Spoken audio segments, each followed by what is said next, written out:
الولاية. يجب أن نشير إلى نص المادة 87 من قانون الأسرة الجزائري التي وردت في فصل الولاية لأهميتها في مسألة الحضانة. يكون الأب وليا على أولاده القصر، وبعد وفاته تحل الأم محله قانونا.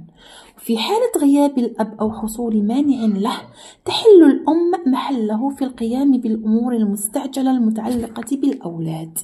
في حالة الطلاق يمنح القاضي الولاية لمن أسندت له حضانة الأولاد. يتبين من هذا النص أنه أعطى للحاضنة حق الولاية وحق الحضانة مع بعضهما بعد الطلاق.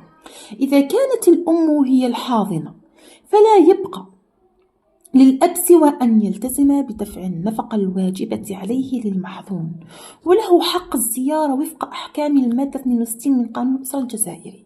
وفي الحقيقة فإن الأسباب الموجبة التي وضعها المشرع لتسبيب هذا النص بحجة تقليل المشاكل على الأم المطلقة ليس حلا مفيدا في كل الأحوال، وقد يكون له انعكاسات أخرى أكبر أهمية على الحالة النفسية والاجتماعية للمحظون، لأن حق الولاية يرتبط بطبيعته بدور وواجب الأب.